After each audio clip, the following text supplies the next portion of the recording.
Hello anime fan, welcome back to What If Animes 2.0. So in this video you gonna see, what if Naruto entered the Omniverse and built a legendary harem with Loom.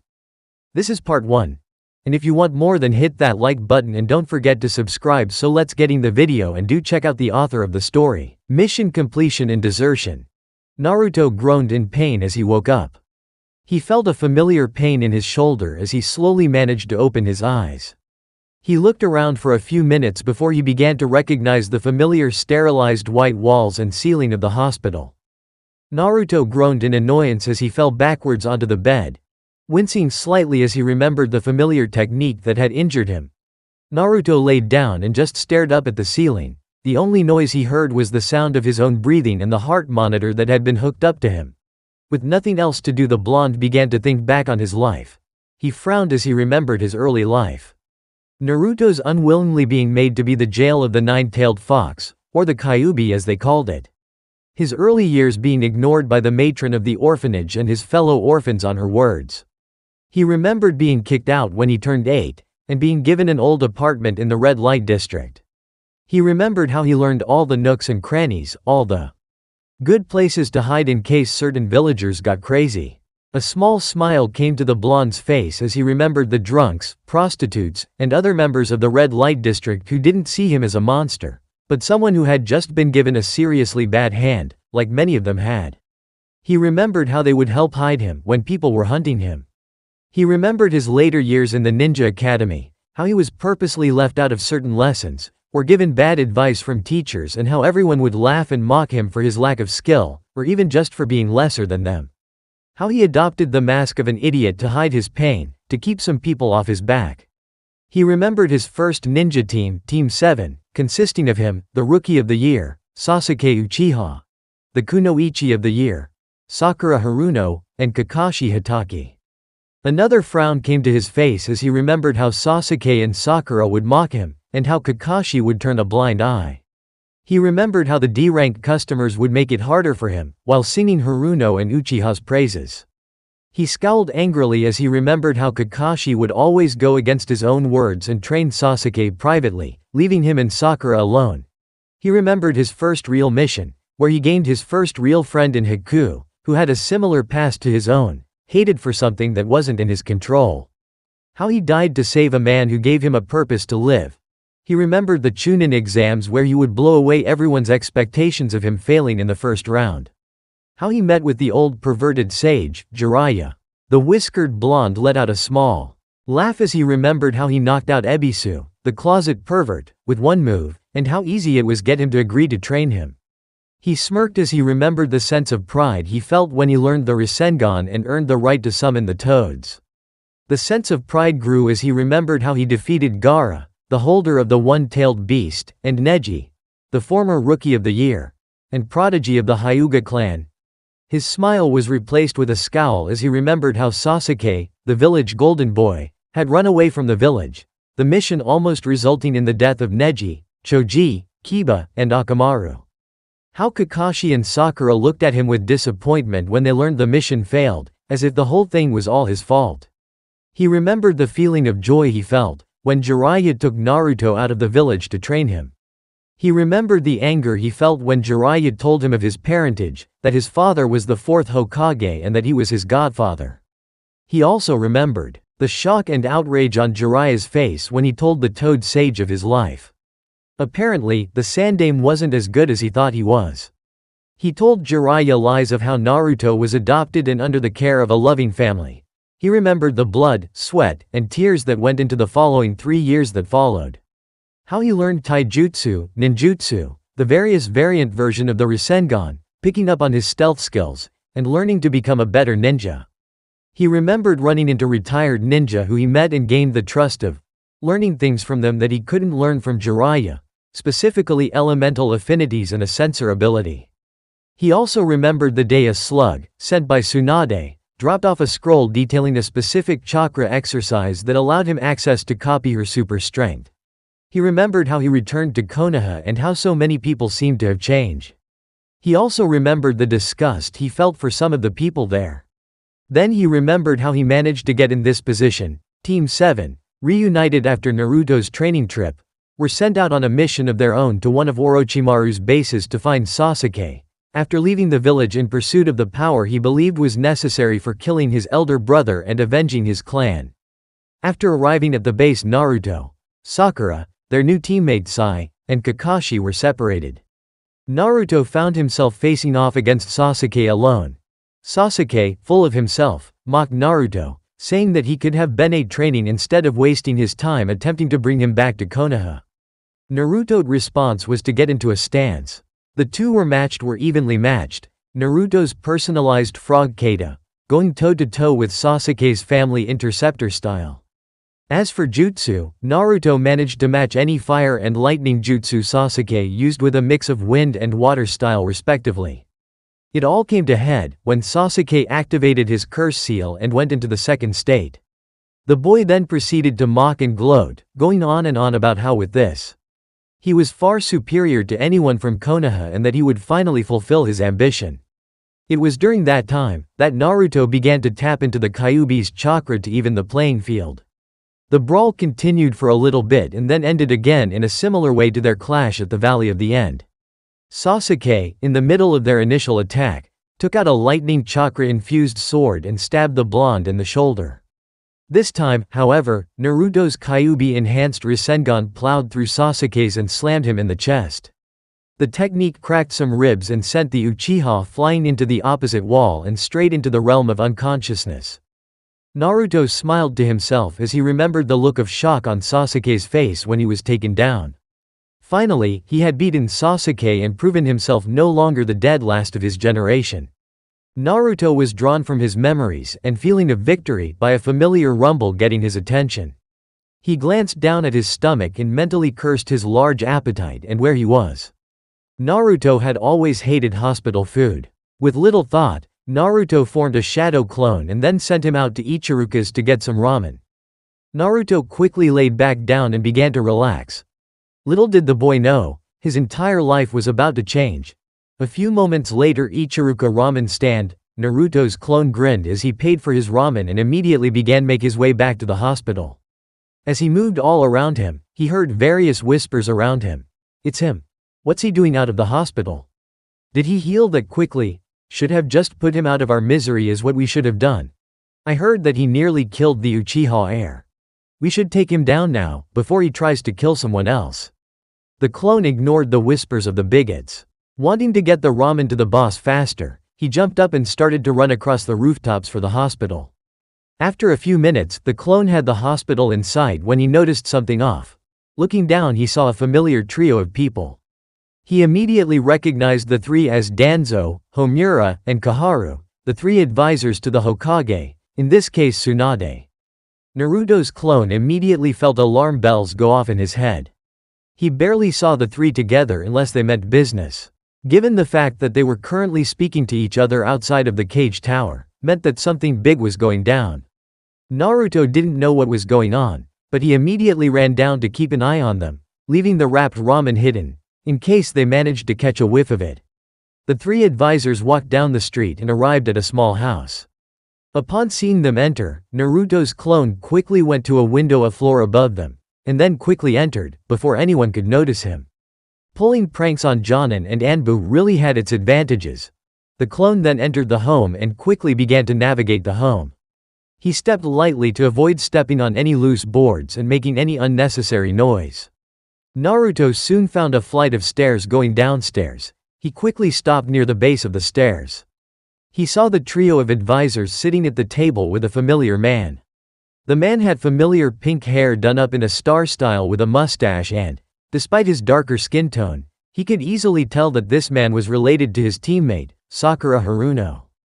Kazashi, if what he heard was right, so, is everything ready?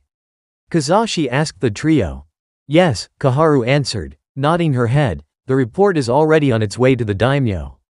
What about everything on your end? Kazashi smirked and said, being on the council has its advantages. The mission reports have been corrected and the medical reports have all been placed. All we have to do now is sit back and wait for everything to hit the fan. Homura nodded and said, you have done well, Kazashi.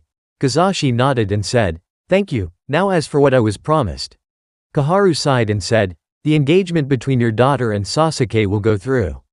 Your family will have full access to the Uchiha bank accounts, and the political power that will come with it."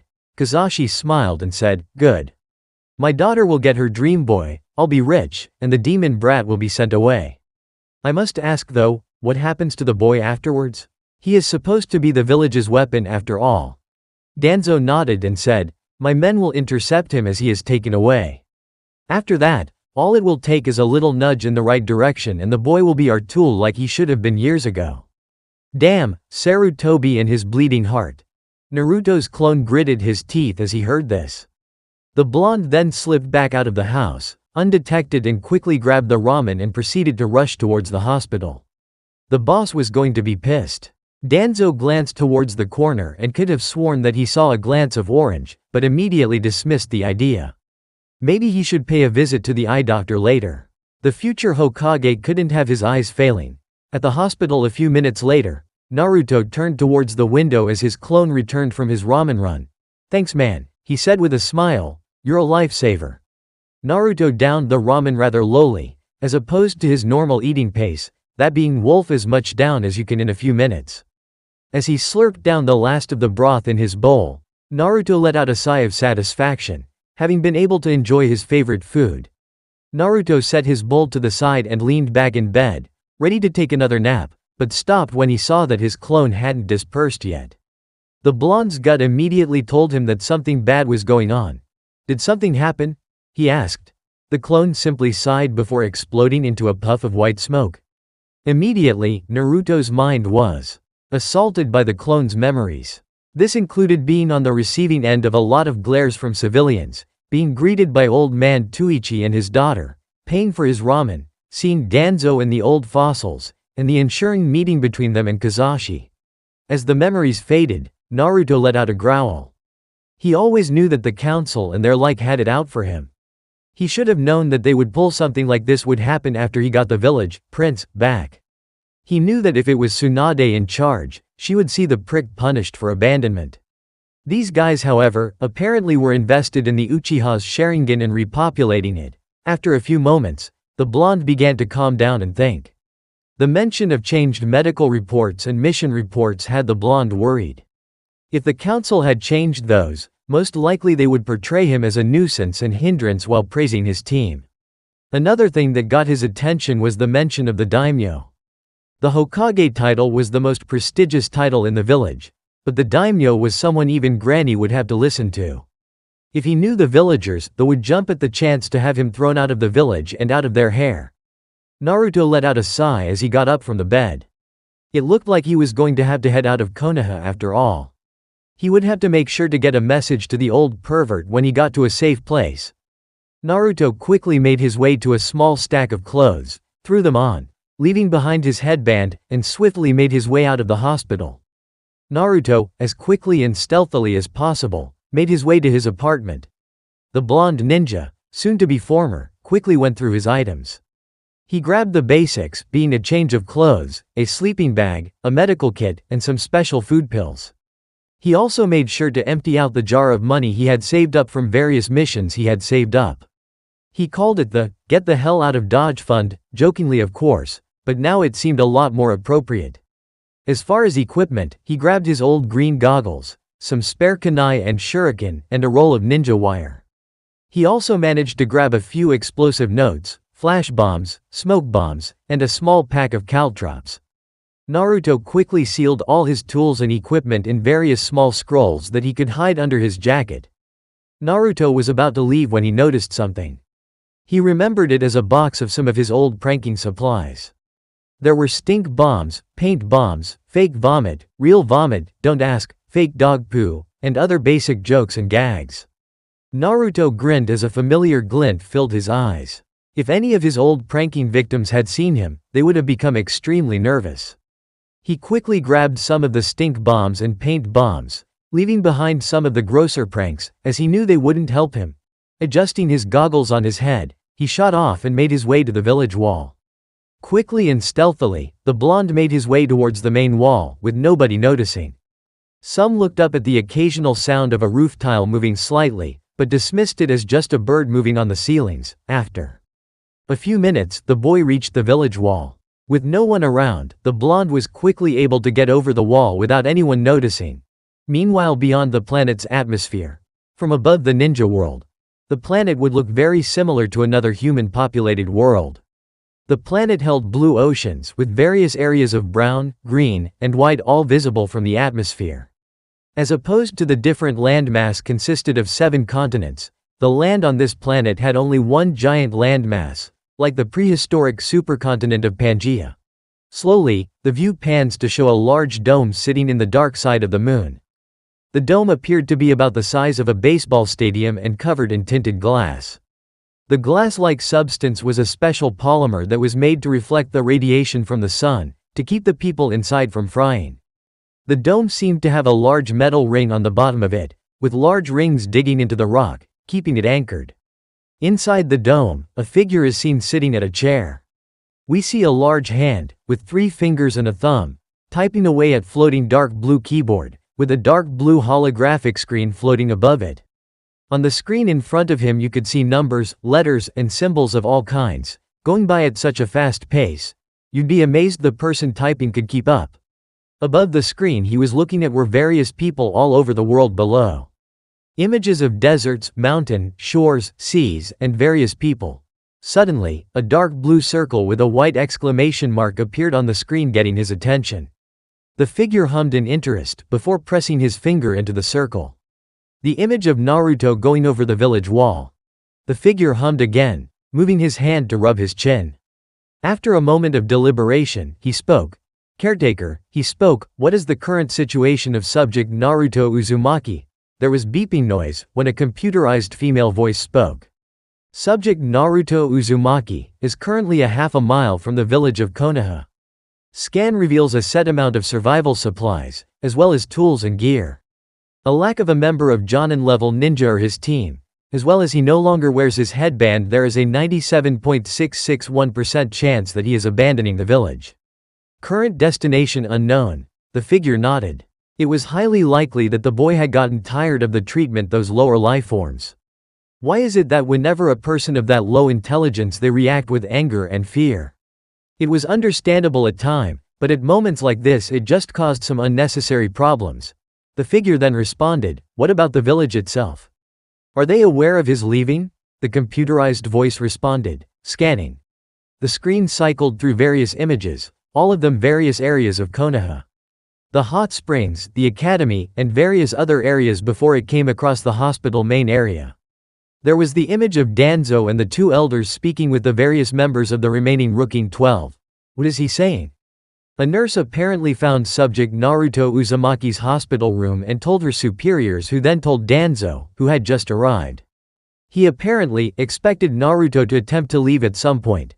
The figure cursed under his breath and said, what about his comrades?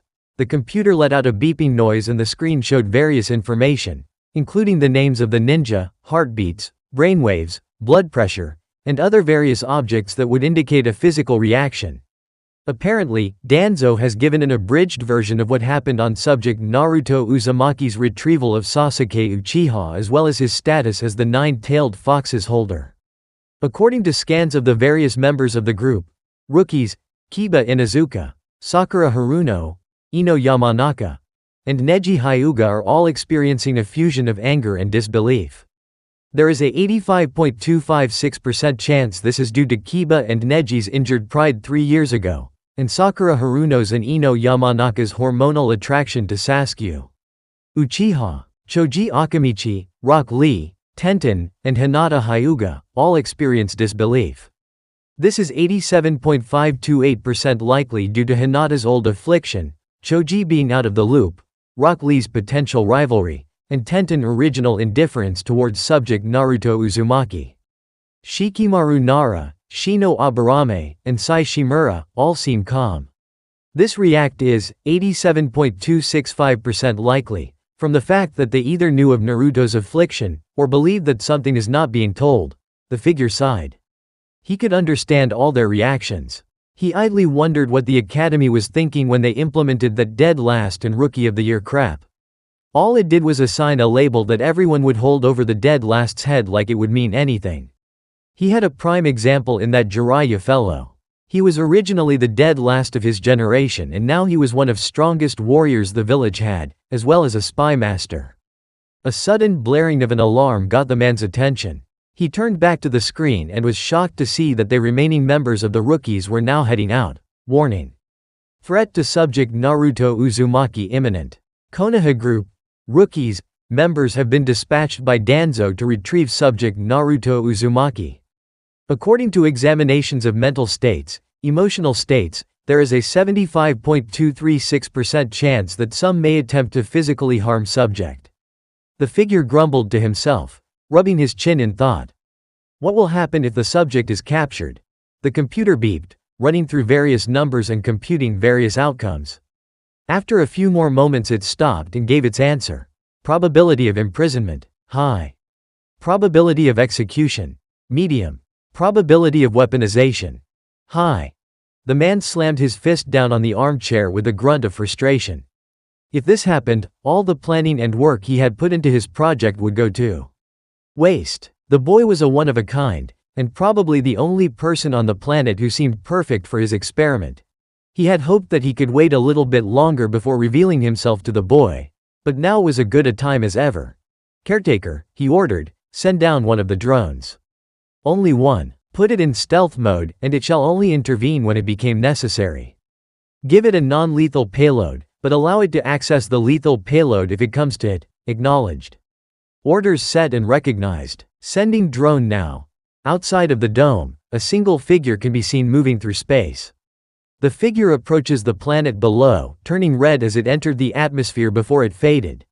The figure then sat back in the chair as the image changed to show Naruto running through the woods as fast as he could. Now, let the show begin. Back down on the planet, Naruto was continuing his run. After a minute of debate, all while running, he had decided the best place he could hide is in Snow Country, or Spring as it had been renamed. First, however, he had to make it to Wave Country. If his luck held true, Old Man Tazuna would help him reach the country. With a destination and a plan, albeit a very weak one, in mind, the now rogue shinobi ran as fast as he could. All the while making sure to keep his sensor abilities active. The blonde suddenly sensed a large amount of various chakra signatures heading in his direction. Naruto swiftly jumped into a nearby tree, hiding amongst the red-leaved leaf, and suppressing his chakra as much as possible. Within 3 minutes the remaining members of the rookies had arrived. Naruto quickly realized that simply hiding wouldn't cut it, especially with Kiba, Akamaru, Neji, Hinata, and Shino amongst the group, being expert trackers with the sense of smell, Byakugan, and insect hive respectively. Naruto calmly and slowly moved back out of the tree and began to move away, putting as much distance between the group and himself as possible. Damn, he thought. This could be a problem. It had been 3 years since Naruto had seen most of the members of the rookies. Almost of his information on them was outdated. The only members he knew about personally were Sakura and Sai. For the other members he had no idea about their current skill levels. He could make assumptions, but that could wind up making more problems than it would solve. This way, Naruto recognized the shout as Kiba's. Naruto continued to run through the trees until a barrage of kunai and shuriken slammed into a tree branch in front of him. Naruto stopped, and swift turned in the direction that the tools were thrown. The spiky-haired blonde saw Tenten standing on a branch twirling a kunai on her finger, clearly the source of the attack. Beside her were Lee and Neji. Apparently, they had managed to find him first, most likely to Neji's Byakugan. There was a moment of silence between the 3 Chunin and 1 Jenny. Finally, the silence was broken by Lee. Naruto, my friend, please you must return with us to the village. Naruto simply scoffed and said, pray tell, why should I? Just so I can be arrested on trumped-up charges? No thank you. Lee responded, Naruto please. There must be some kind of mistake. If you come back with us, you can set the record straight. Naruto shook his head and said, I'm sorry Lee, but that isn't happening. I've had it with that village, and I do not plan on going back. Tenten tightened her grip on her kunai and Neji activated his Byakugan. Lee sighed and said, then please, forgive me for what I am about to do. Lee launched forward with his fist cocked back, quickly joined by his teammates. Lee was surprised when Naruto blocked the punch and countered with a punch to the solar plexus, knocking the air from the near chakra-less boy's lungs. Tenten and Neji both charged and stabbed their weapons and hands forward at the same time.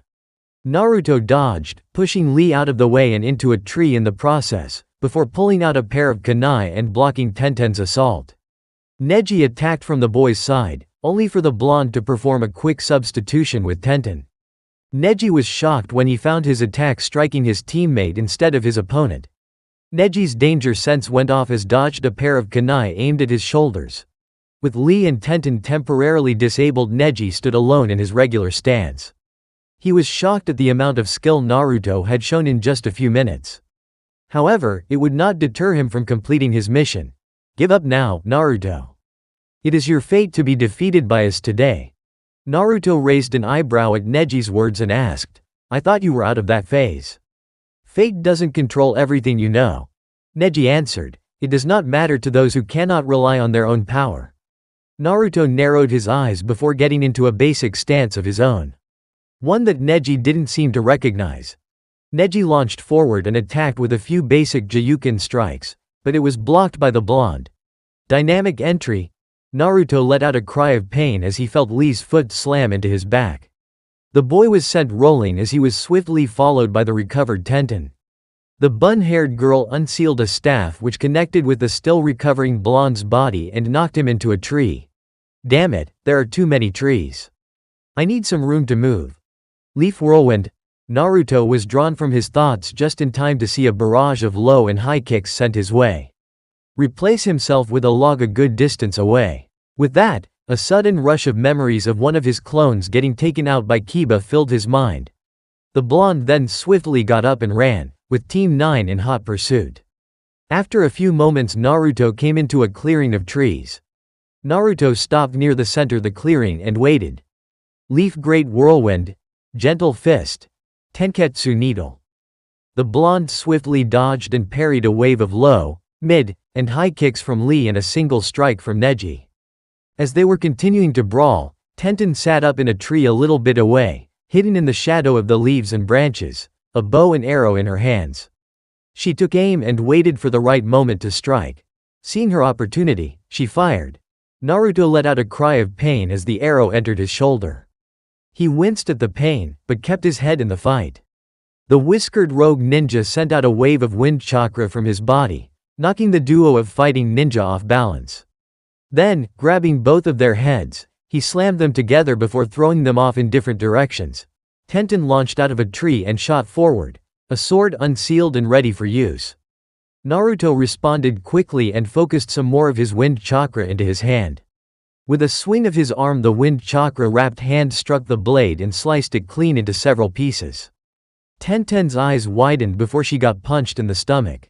Tenten responded with a kick that Naruto blocked and countered with a kick of his own. The two grappled for a moment before the blonde brought his knee up into the girl's stomach with enough force to knock the girl into the air. In mid-air, Naruto grabbed her leg and threw her a good distance away.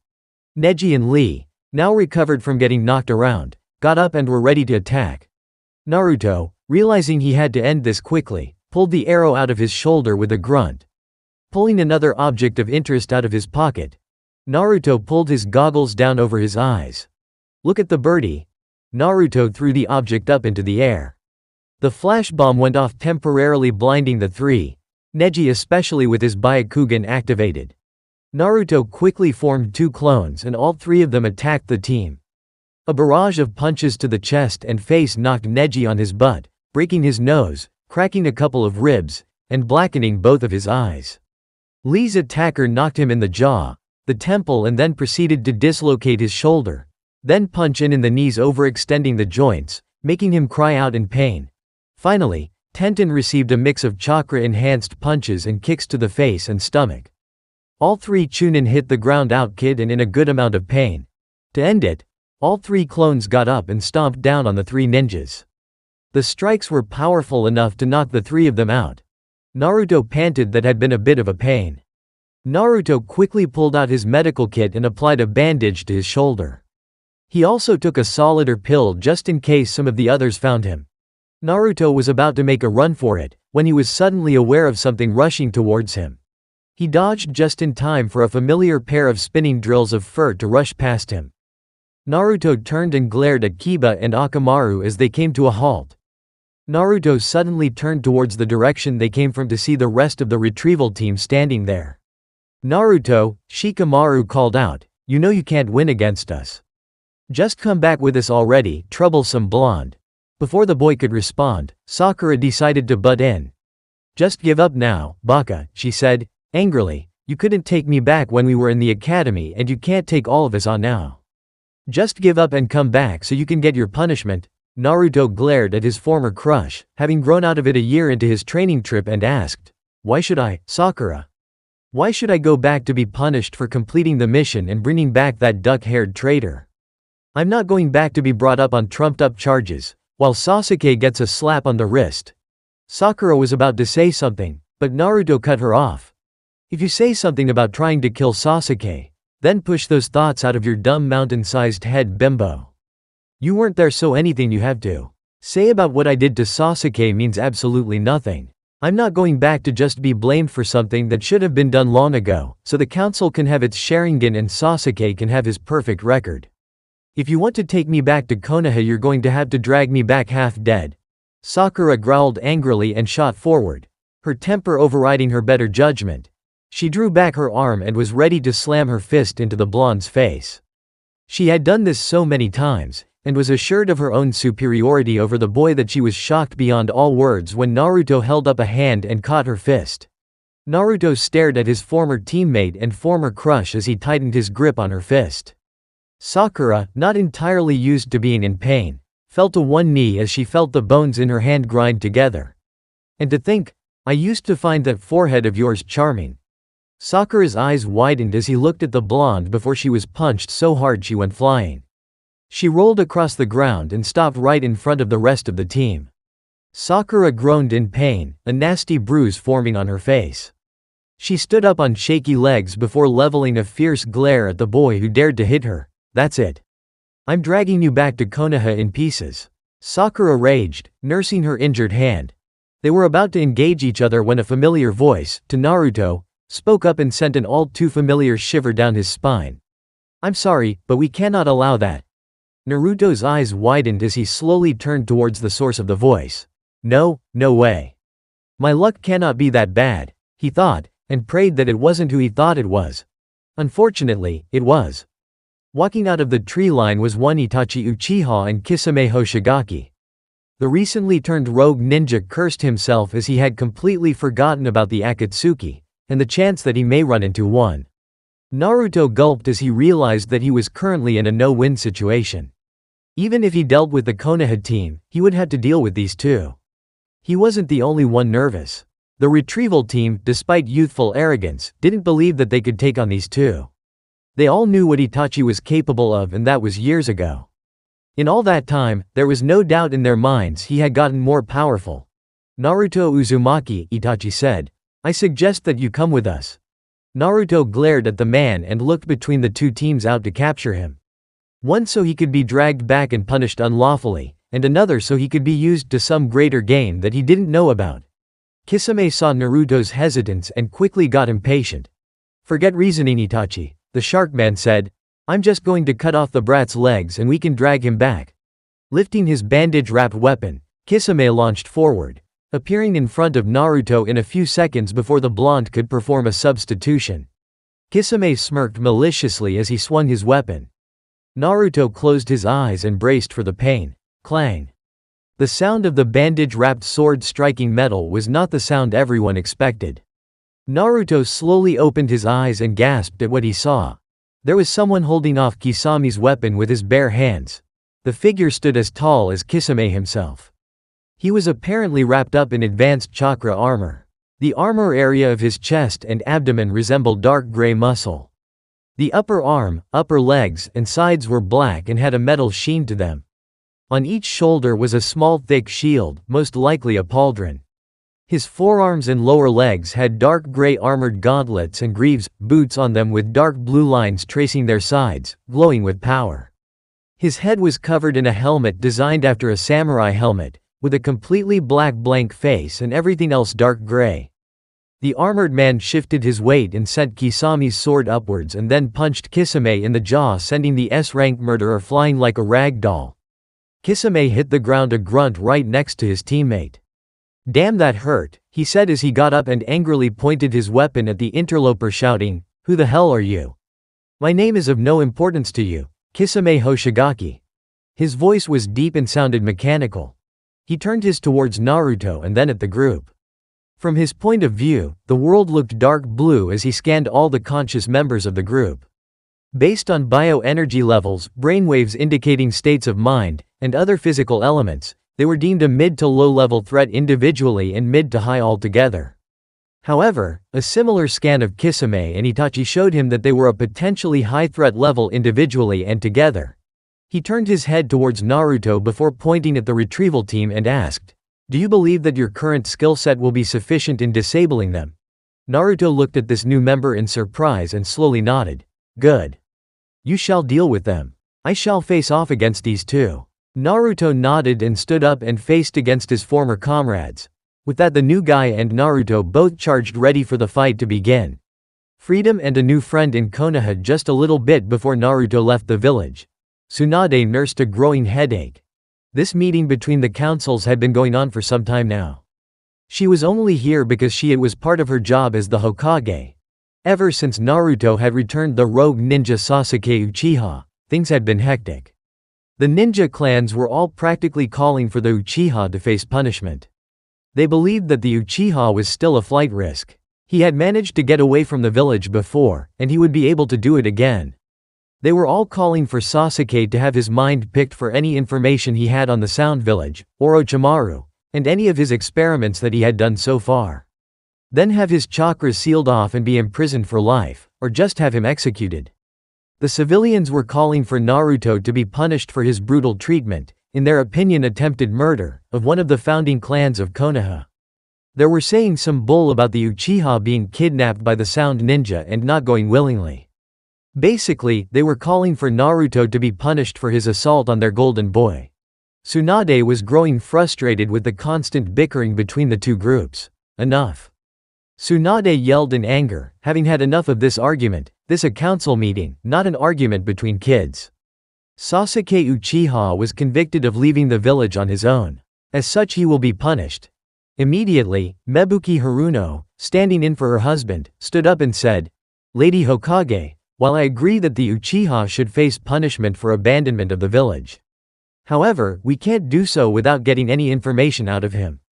After being in the Sound Village for about 3 years, he no doubt has some information we can use.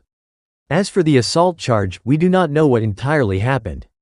I suggest that we wait until he awakens in the hospital before passing judgment." Mebuki, amongst the civilian council, was a black sheep. While she had hated Naruto years ago, she realized it was pointless to hold the sins of a monster against the boy. Unfortunately, her husband was not of the same mind and they were only together now for their daughter's sake. As such, she was acting a mediator between the two divided factions. She was calling for Sasuke to be punished, just not in a permanent way, and not calling for Naruto to be executed, as he had done what the mission specified, bring Sasuke Uchiha back alive. Sume responded, "I'm with Mebuki on that assessment. I can agree that the Sharingan is an asset and that he has information we can use, but we can't just let the kid's abandonment of the village go unpunished. At most you're all thinking of just giving the kid a slap on the wrist. If he knows he can get away with leaving the village, you know he'll think it's okay to run away again. Besides, the mission was to bring the kid back alive and they did. I don't see why you're trying to bust the kid's chops anyway. His teammates and sensei were on that mission, too. If he is going to be punished, so should they." Another civilian, a rather fat merchant, said, "The Uchiha is royalty in this village. As such, he is exempt from punishment. Besides, only the Uzumaki fought him, according to the reports. As such, he is to blame for the Uchiha's injuries." Hiyashi then said, "Really? Then as a member of one of the founding clans of Konoha, Tsunade is exempt from punishment as well. She is technically royalty as well." Before another argument could begin, an Anbu wearing a bird mask appeared in the council room. "Lady Hokage," the Anbu said, "we have just received word from the hospital. Naruto Uzumaki has left the village. Tsunade's eyes widened and yelled, "What?" The fat merchant from earlier said, "Ha. I knew that boy would run sooner or later." Tsunade didn't even bother to glare at the fat man who had spoken. She simply rose up and launched out of the room towards the hospital. The council members wanted to make sure this was happening. Meanwhile at the hospital, Danzo sat down in a chair, thinking to himself. The plan had been simple. Take Naruto and turn him into the village's personal attack dog. However, Hiruzen's bleeding heart didn't allow him to do so. To get their weapon, he, Kaharu, and Homura, with the help of the civilians of the village, who were blinded by a need for revenge against the beast that caused so much destruction, came up with a plan to get Naruto under the old Warhawk's thumb. Basically, make Naruto look bad so he could be either relocated, or frame him for some crime. He would then be placed under Danzo's care and he would be locked away. The plan had hit a roadblock with Kakashi. Like many of the villagers, the silver-haired Jonin was against Naruto, but he wasn't willing to risk his ninja career by altering mission reports. However, he had reported incidents where he recorded Sasuke as being the main source of mission success, but noted Naruto having a small part, mostly from being too lazy. There were also the missions where no Jonin was present, or just the simple ones. This was fixed when members in records were convinced either through blackmail or bribery, if they weren't on their side, and had the reports altered, including a fake seal of approval. All they needed was the daimyo's approval for Naruto to be arrested for his alleged assault in this case, and he would be arrested. En route to prison, the boy would be intercepted by unknown assailants, really his rude Anbu, and grab the boy. Then he would brainwash the boy with one of his many implanted Sharingan eyes, and if that doesn't work, break his will mentally and turn him into the village's weapon, and his personal attack dog. Unfortunately, a monkey wrench was thrown into his plans when the boy apparently discovered their plans. Now that he realized it, the flash of orange from earlier was Naruto. He cursed himself for letting his guard down. It also made him want to update his file. When he learned Naruto had left, this from a nurse sent to check on him, he realized this could work in his favor. He could Naruto's attempt to leave the village against him, and use it to bring him down. Immediately, he told the group of Konoha rookies of Naruto's burden and that it was imperative they get Naruto back, so he could face the charges, trumped up of course, and face trial.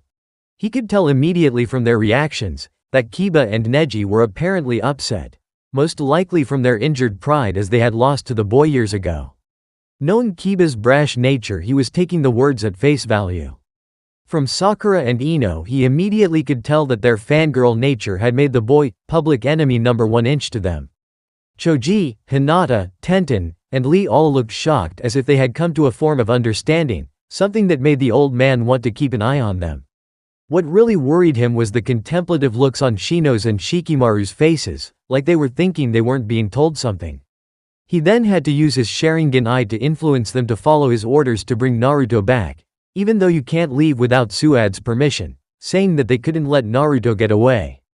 They agreed that Naruto should be brought back.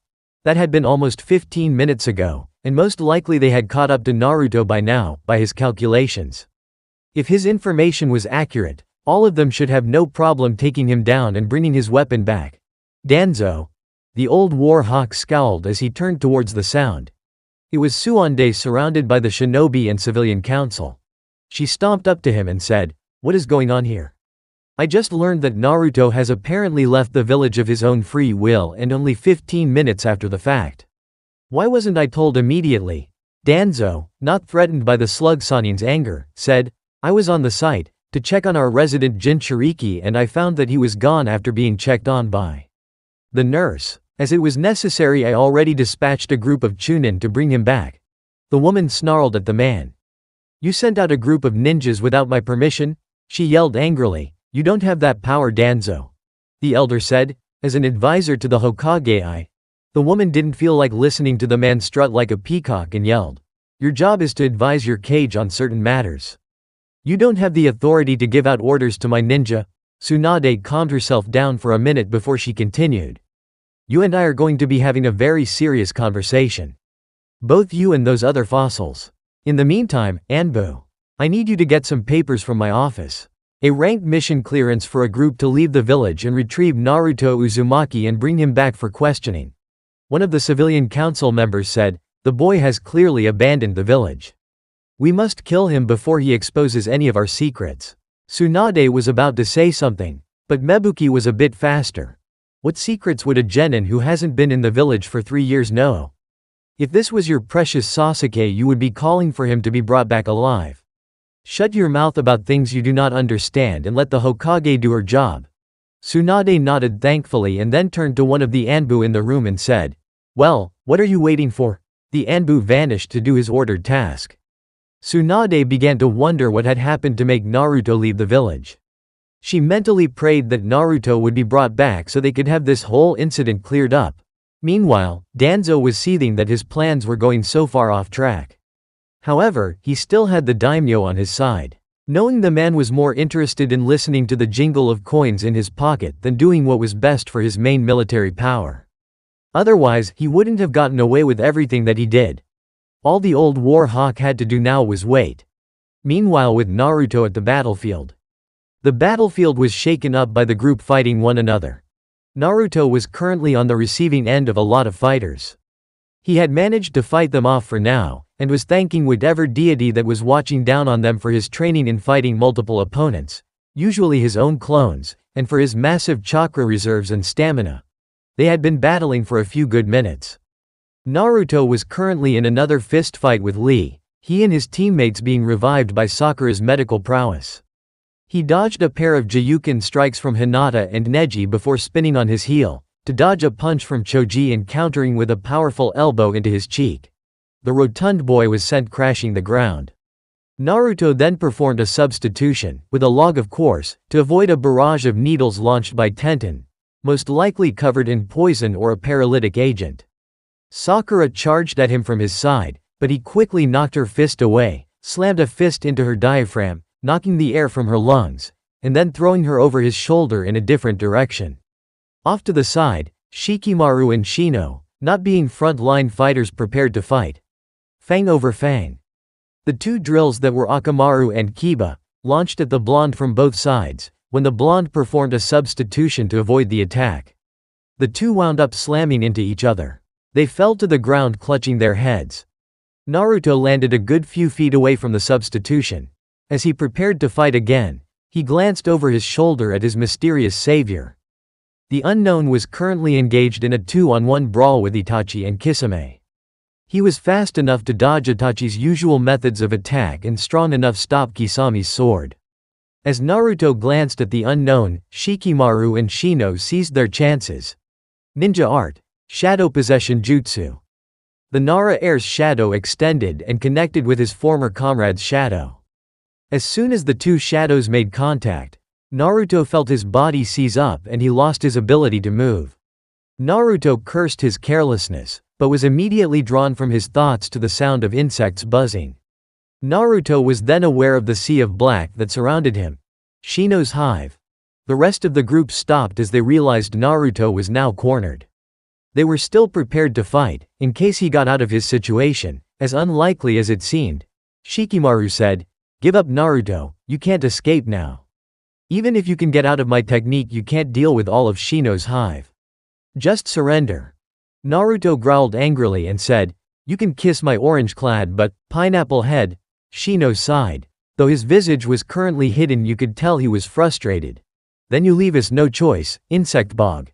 The bugs closed in. Naruto was prepared, however, and quickly sent out a massive pulse of lightning chakra through his body. Bug zapper. The massive charge of electricity shocked the entire group. Shino could feel his hive screaming as they were fried by the massive amount of power. The others stepped back, completely shocked by the massive amount of power that Naruto had just showed. Some of the more brash and arrogant, like Neji, Sakura, and Kiba, refused to believe that the amount of strength they were seeing was Naruto. The others who weren't as arrogant were now realizing that underestimating Naruto on this mission had been a huge mistake. The ones who showed real surprise were Shino and Shikamaru.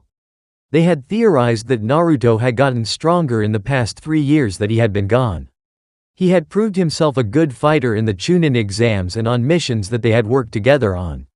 However, they didn't know that it had changed that much. Shikamaru was so surprised, his shadow jutsu faltered. Shino quickly withdrew his hive, or what remained of it. Naruto knew that to fight the group in front of him, all at once would get him in deep trouble. So he opted to go a different route. Time for some old-fashioned stealth. Naruto reached into his coat and launched out a trio of balls from his hands, aiming right at Kiba, Akamaru, and Shino. The orbs came within a few feet and then exploded into clouds of smoke. Almost immediately, everyone retched at the awful smell that flooded their noses. What the hell? Kiba yelled, "Oh my god, what the hell is that stench?" Everyone took a step back, as they held their noses to the foul odor. That was one of Naruto's old stink bombs. Shikamaru thought, damn, he just took out 2 of best trackers. 3, if you count Shino's hive's ability to track pheromones. Naruto quickly smirked before forming a few shadow clones and then running off into the trees, putting as much distance between them and him as possible as a mix of the training from Jiraiya and his old prankster habits started to mix, causing a fox-like grin to spread over the boy's face. Damn it, Naruto, get back here.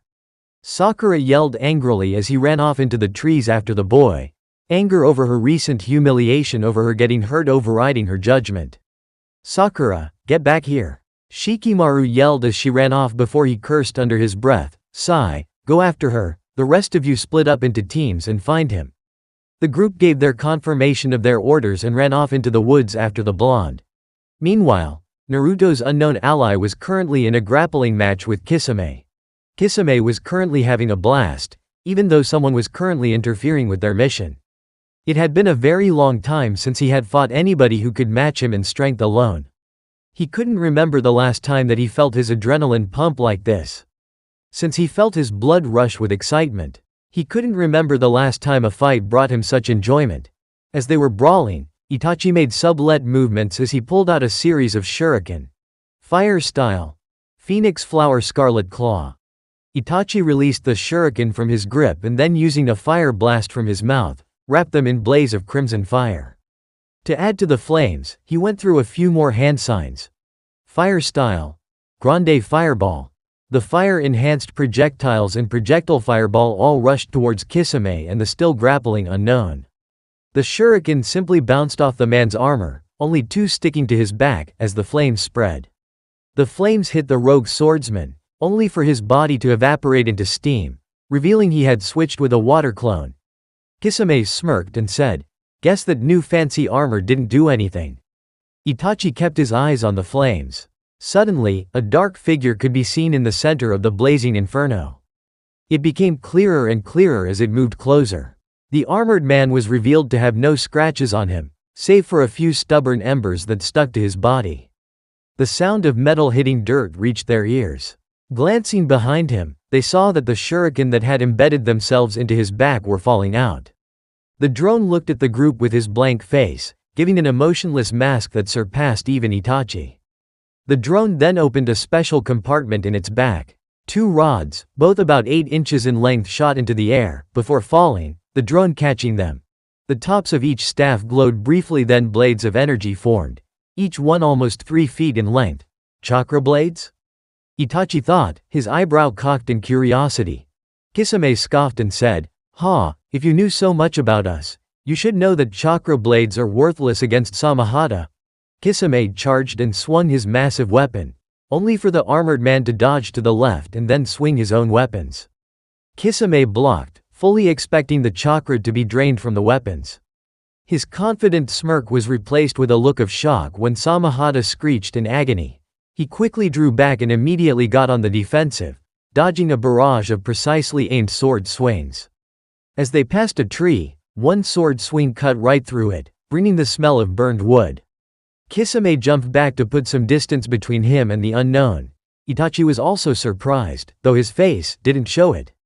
His armor gave him the strength to match Kisame, gave him immunity to genjutsu, and uses bizarre energy swords to fight them. Who was this guy? He was cut off from his thoughts when the man charged with his bizarre weapons drawn. In the woods, Team 10, Ino, Choji, and Shikamaru were currently in the middle of the forest. They had followed Naruto's clone and had managed to capture it with a well-placed shadow possession from Shikamaru. While Ino was boasting about they had caught the boy, he burst into smoke. As the blonde was ranting, Choji was attempting to keep her from going crazy, and Shikimaru was examining the immediate area. There was no doubt in his mind that Naruto had some sort of plan going on, as unlikely as it seemed. Up in the trees, Naruto glanced down at the trio. Out of all the teams of his generation, Naruto knew that the Ino Shikacho trio was known for their teamwork, so he knew he had to act fast before they could get into one of their infamous formations. Not only that, but Ino could have learned her clan's ability to telepathically communicate with others. Add in Shikimaru's superior intellect and they would be a problem. Naruto mentally thanked the old pervert for idea to learning about his fellow comrades in case of a future competition. Naruto reached into his bag and pulled out a grenade-like cylinder. Naruto felt a brief hint of nostalgia as he popped it and then threw it at the trio. The device struck the ground and exploded into a blast of blue smoke and black powder. Shikimaru jumped back and knew that this was Naruto's work. Before he could do anything, however, he suddenly realized that he was incredibly itchy.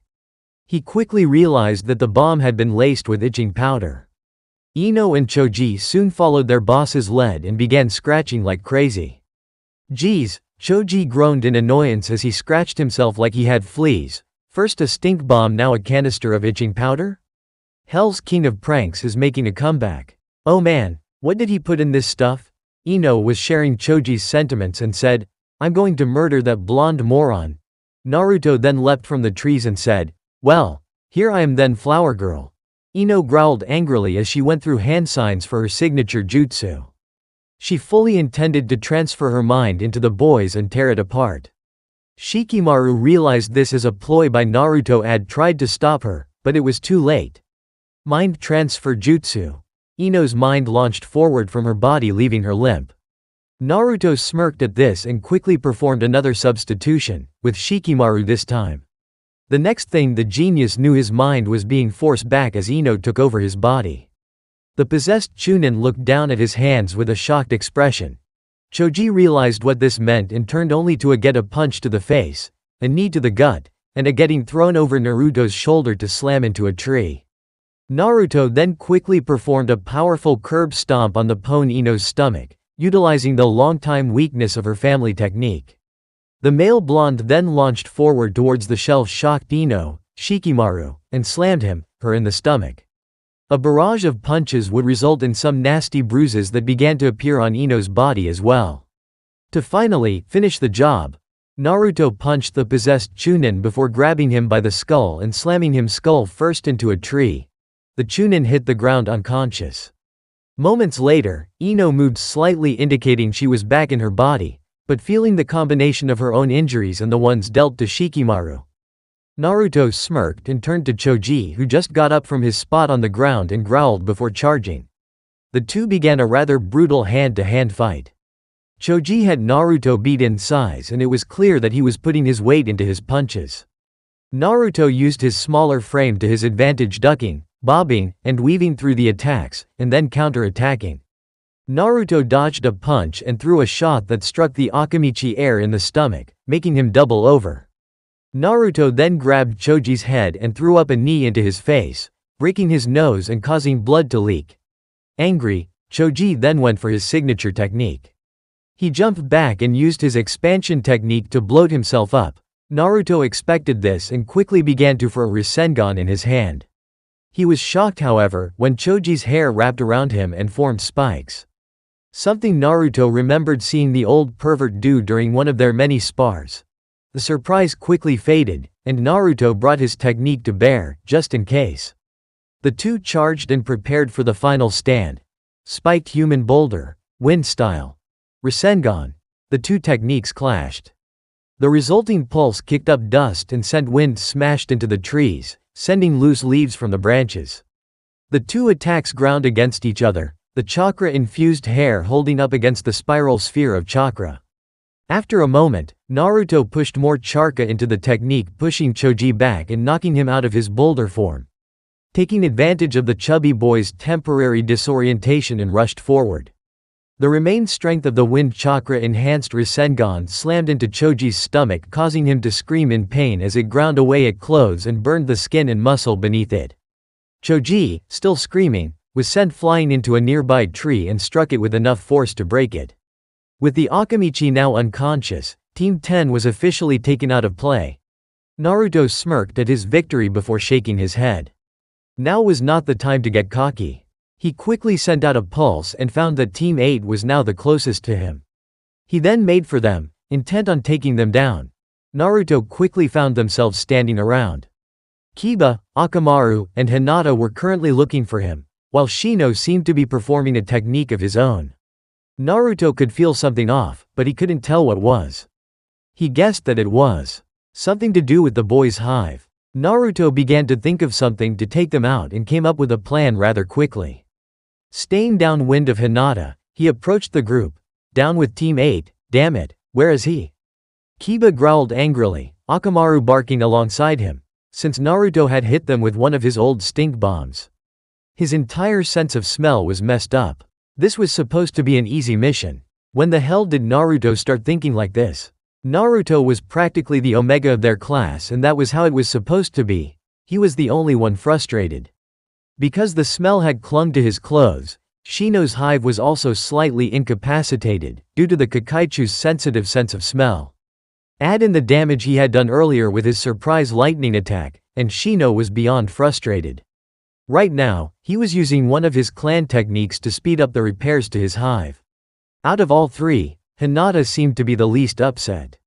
Her Byakugan was the only thing that seemed to work at this point. The mission was proving hard for the now long-haired Hyuga. She didn't like having to fight her, not so secret, crush, but she had to bring him back, if only just to understand why he would want to leave. The boy had always preached about becoming the Hokage, so why would he just leave out of the blue? Off the side, Naruto, still in stealth mode, came down and moved nearby one of the group, specifically Akamaru. Naruto glanced down at the large hound who glanced up at the hound before blowing a raspberry at the dog. The dog snarled and barked loudly before charging forward. The rest of the team turned towards the dog as it charged.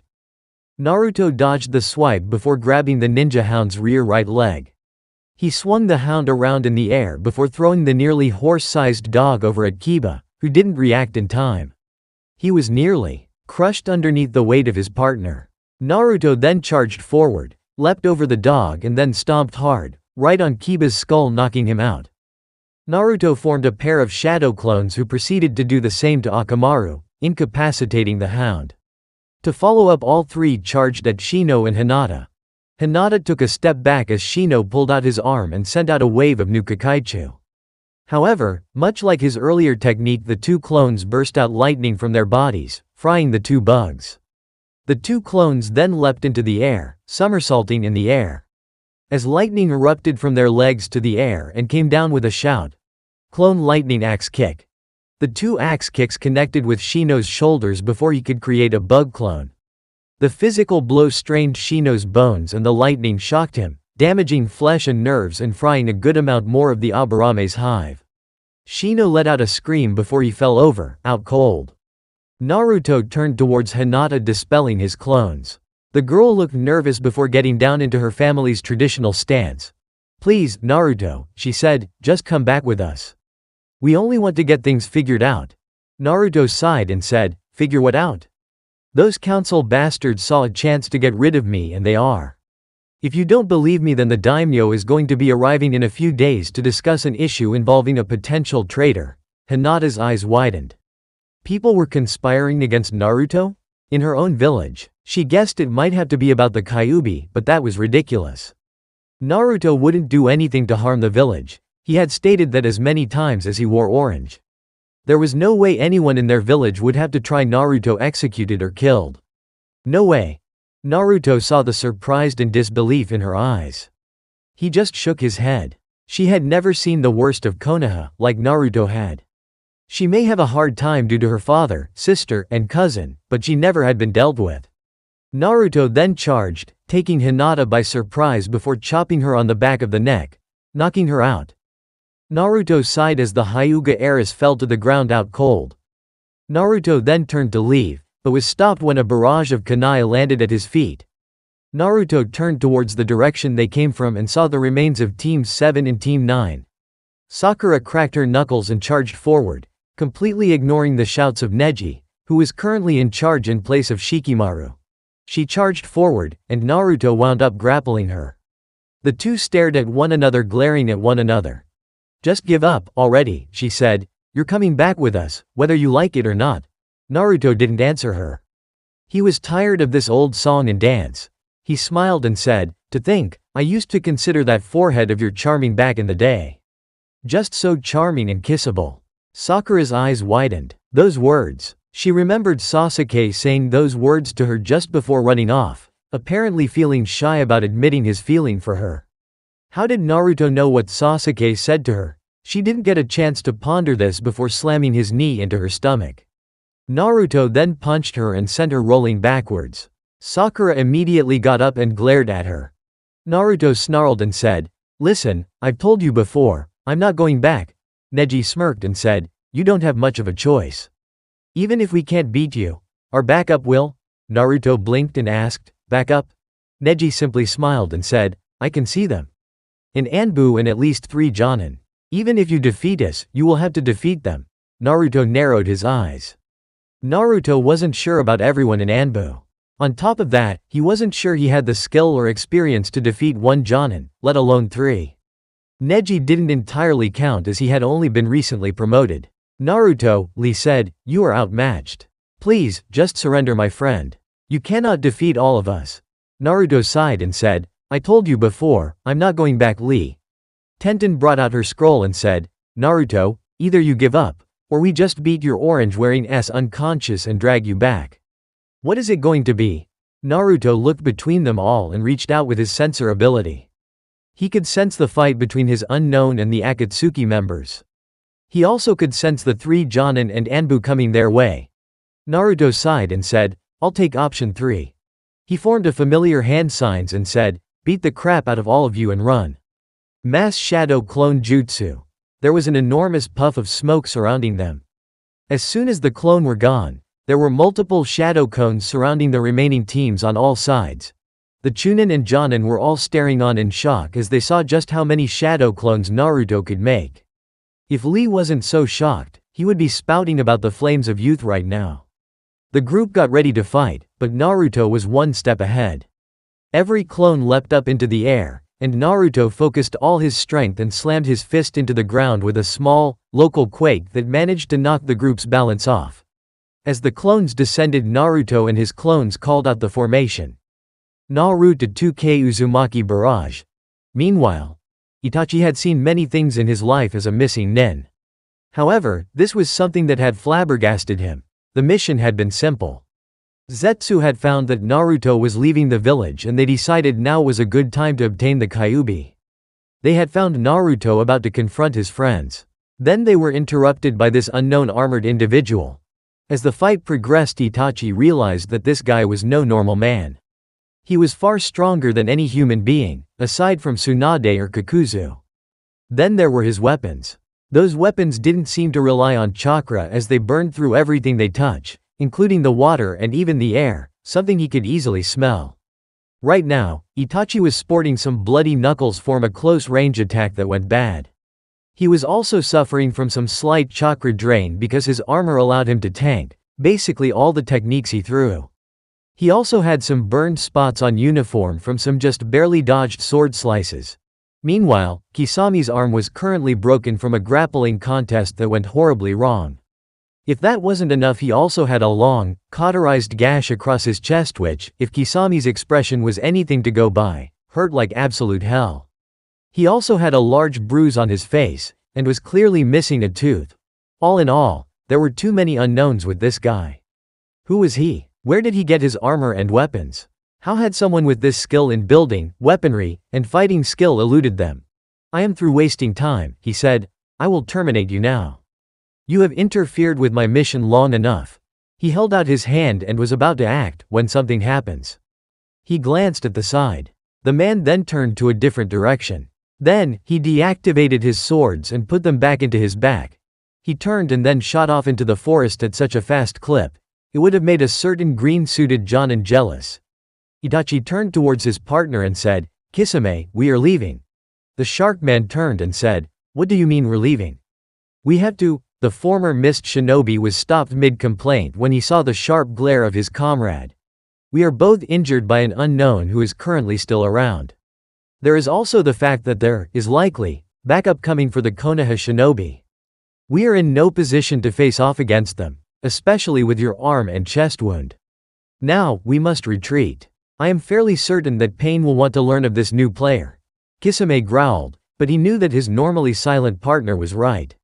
His burn was really starting to hurt, and he couldn't fight with his arm broken. On top of that, Samahata had taken some damage as well, from the man's bizarre weapons, and he needed time to be repaired. With a small grunt, the two vanished in a blur of speed. Back with Naruto, Naruto blinked as he stood over his fallen comrades. The group had been completely overpowered by his clones and himself. They were on the ground with several bruises and injuries, but they weren't going to be crippled or die from their injuries. As he stood victoriously and the last of his clones vanished, he suddenly had a thought. Why didn't I just do that to all of them earlier? The sound of something hitting the ground got the blonde's attention. He turned around and let out a sigh of relief when he saw it was his new friend. He hoped. "Hey, big guy," he said, "thanks for the help back there with Kisame and Itachi." Thanks is not necessary," he said. "I was simply fulfilling my mission."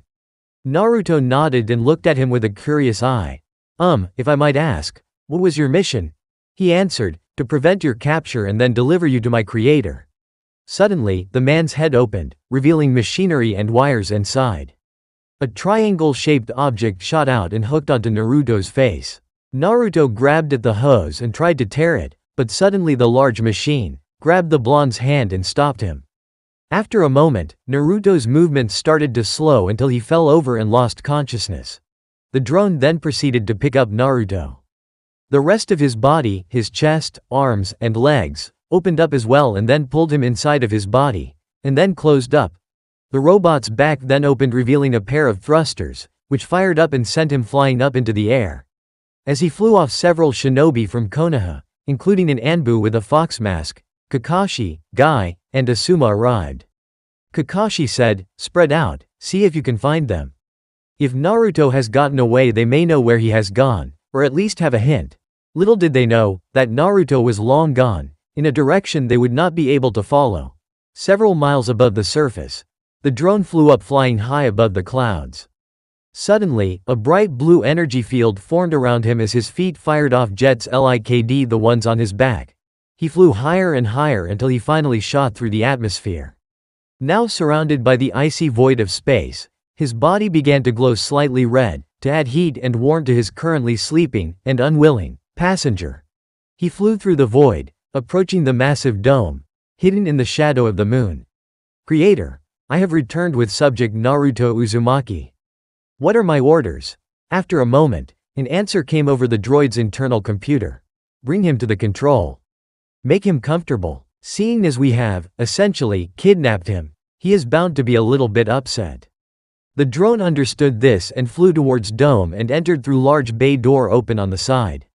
The drone landed in the middle of a large square-shaped room. The door closed and the voice of caretaker spoke. "Door closed. Oxygen levels rising, oxygen levels at prime levels. Artificial gravity activated." Another door opened, and the drone walked through the hall, his metal feet echoing through the empty hall. The lights came on room, filling the room with light as he walked. He eventually entered a room where various machines sat. After that, his body opened, and Naruto's unconscious form tumbled out. The mask attached changed what was pumped into it, resulting in Naruto awakening. Before it separated, Naruto jumped and spun around, looking around frantically. "Alright, buddy, where did you take me? What the hell are you and what is going on?" Suddenly, a new voice said, "Relax, Mr. Uzumaki. We do not mean you any harm." Naruto spun around, trying to pinpoint where the voice was coming from. "Who's there?" the blonde asked, sounding annoyed. The sound of something moving got the ninja's attention. He turned around and saw a bowl-sized object floating towards him. On top of it was a small creature that could easily fit in Naruto's hand. It was only a few inches tall with gray skin, and green eyes with a horizontal bar pupil, like that of a toad. He wore a black suit that clung to him with a metal belt buckle around his waist, and dark gray gloves, which only had 3 fingers and a thumb. He also had 2 small tendrils coming off his face, between his mouth and eyes, acting like a small mustache. "Greetings," the frog thing said, with a small wave. Naruto blinked in shock at what he was seeing. What are you, some weird toad or something? The creature chuckled and said, no, I am not. However, I can see where you would get that mixed up. My species does have several similarities with amphibians. He chuckled again and Naruto just stared. Now that all the jokes are out of the way, we can get to business, the creature said. My name is Merlin. And I have an offer for you. Thanks for watching, guys.